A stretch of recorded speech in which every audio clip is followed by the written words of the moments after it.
Nginibelele ngiphinde nginamukele kule channel yami ehamba phambili igeze lami igama umfeza ngoNtuthu wakhumalo bathi la sibona ama-comment mawuthi usemusha la ekhaya ngicela nje show ukuthi uyasubscribe ungakhohlwa ukukhomenta nokulike nokushare. Abafethu umculo amaskandi uNavigator umfoka agcina usevele wazihlohla zonke enyameni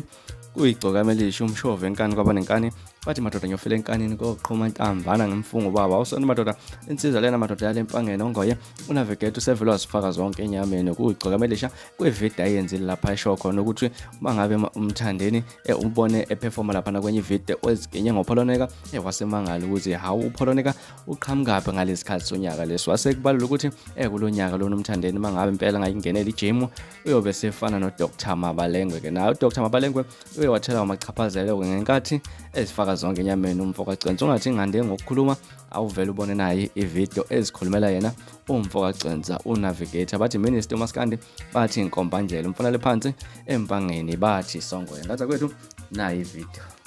webafowethu abalandela uMaskandi nabazo uMaskandi ake sikhulume le ndaba singayifihli yabona ngeke ngabona ivideo yoGcokamelisha la ile ihlenye khona ngopholoneko yelo liperforma ngase ngithi awu ngimangala nje ukuthi upholoneka ngalesikhathi samanje uqhamukapi kodwa ke angikho lapho uyabona lo mfollower ngikhuluma ngeGcokamelisha makuthiwa lijoyini igym kulonyaka next year lizobele uMabalengwe buka lizobe silo uMabalengwe nje ngqo ngitshela